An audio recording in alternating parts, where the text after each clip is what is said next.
YS Rajasekhara Reddy పాలనలో కొందరు నేతలు హైదరాబాద్లో ఇష్టారాజ్యంగా భూకబ్జాలు చేసిన ఉదంతాలు ఒక్కొక్కటిగా ఇప్పుడు బయటపడుతున్నాయి. ఆంధ్ర రాయలసీమ నేతలు హైదరాబాద్లో కబ్జాలకు పాల్పడినట్లు ఫిర్యాదులు వెల్లువెత్తుతున్నాయి. దీనిపై కేసులు కూడా నమోదవుతున్నాయి. గతంలో వైఎస్ దగ్గరి బంధువు వైవి సుబ్బారెడ్డిపై కేసు నమోదైన సంగతి తెలిసిందే.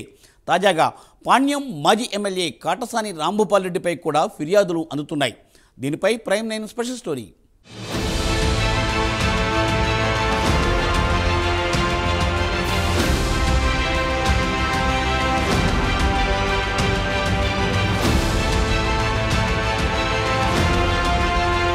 ఉమ్మడి రాష్ట్రంలో గ్రేటర్ హైదరాబాద్ పరిధిలో రాజకీయ నేతల కబ్జాల పర్వం ఒక్కొక్కటిగా బయటకొస్తోంది.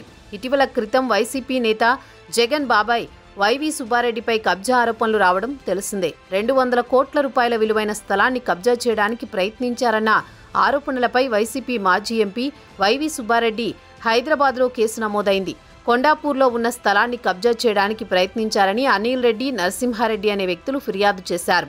మొదట తమదే స్థలమని వారే కబ్జా చేయడానికి ప్రయత్నించారని వైవి సుబ్బారెడ్డి భార్య స్వర్ణలతారెడ్డి పోలీసులకు ఫిర్యాదు చేశారు. పోలీసులు ఇరు వర్గాల ఫిర్యాదులను పరిశీలించారు. తర్వాత స్థలానికి సంబంధించిన డాక్యుమెంట్లు తీసుకురావాలని ఇరు వర్గాలను ఆదేశించారు. వారు తీసుకువచ్చిన డాక్యుమెంట్ల ఆధారంగా వైవి సుబ్బారెడ్డితో పాటు ఆయన భార్యకు ఆ స్థలంతో సంబంధం లేకపోయినా దౌర్జన్యానికి పాల్పడ్డారని పోలీసులు కేసు నమోదు చేశారు. భార్యాభర్తలపై కబ్జా కేసులు పెట్టారు. A1గా వైవి సుబ్బారెడ్డిని, A2గా స్వర్ణలతారెడ్డిని చేర్చారు.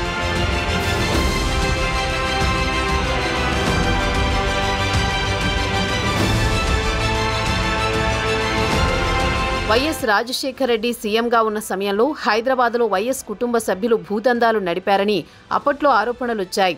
స్థలాలు, పొలాలను సెటిల్మెంట్ల పేరుతో కబ్జాలు చేశారని నాటి ప్రతిపక్షాలు విమర్శించాయి. అప్పట్లో వైవి సుబ్బారెడ్డి రాజకీయాల్లో అంతగా క్రియాశీలంగా ఉండేవారు కాదు. ఆయన తన వ్యాపారాల్లో బిజీగా ఉండేవారు. వైఎస్ చనిపోయిన తర్వాత రాజకీయాల్లోకి వచ్చారు. వైఎస్ సీఎం కాకముందు మధ్యతరగతి వ్యక్తిగా ఉండే సుబ్బారెడ్డి ఆ తర్వాత వేల కోట్లకు పడగలెత్తాడని ఆయన ప్రత్యర్థులు చెబుతున్నారు. రాష్ట్రం విడిపోయిన తర్వాత కూడా ఏపీలో వైవి సుబ్బారెడ్డి కుమారుడు భూదందాలకు పాల్పడ్డారని ఆరోపణలు వచ్చాయి. జగన్ బాబాయిగా రాజకీయ అరంగేట్రం చేసిన వైవి సుబ్బారెడ్డి 2014లో ఒంగోలు లోక్సభ స్థానం నుంచి వైసీపీ తరపున ఎంపీగా గెలుపొందారు. గత వైసీపీ ప్రభుత్వంలో టీటీడీ చైర్మన్గా పనిచేశారు. టీటీడీ చైర్మన్గా కూడా పలు విమర్శలు ఎదుర్కొన్నారు వైవి.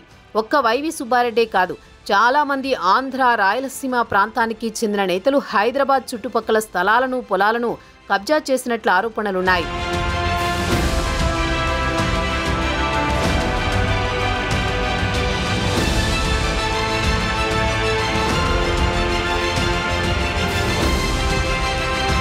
వైవి సుబ్బారెడ్డి ఉదంతం మరవక ముందే తాజాగా ఉమ్మడి కర్నూలు జిల్లాకు చెందిన పాణ్యం మాజీ ఎమ్మెల్యే రాంభూపాల్ రెడ్డిపై కబ్జా ఆరోపణలు వెలుగు చూశాయి.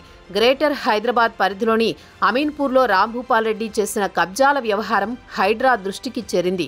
అమీన్పూర్లో 193 సర్వే నెంబర్లో ల్యాండ్ కబ్జాకు గురైందని వైసీపీకి చెందిన మాజీ ఎమ్మెల్యే కాటసాని రాంభూపాల్ రెడ్డి రమేష్ అనే వ్యక్తితో కలిసి కబ్జా చేశారని ఓ మహిళ ఫిర్యాదు చేసింది.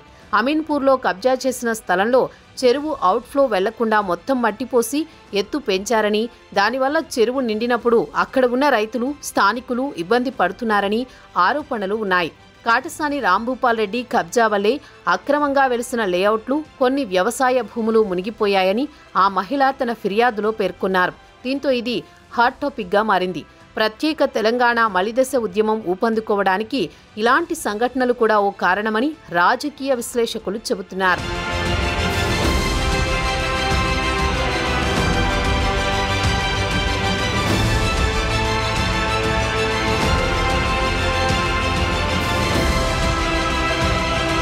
మహిళ దగ్గర ఫిర్యాదు తీసుకున్న హైడ్రా కమిషనర్ రంగనాథ్ ఈ వ్యవహారాన్ని పరిశీలిస్తామని చెప్పారు.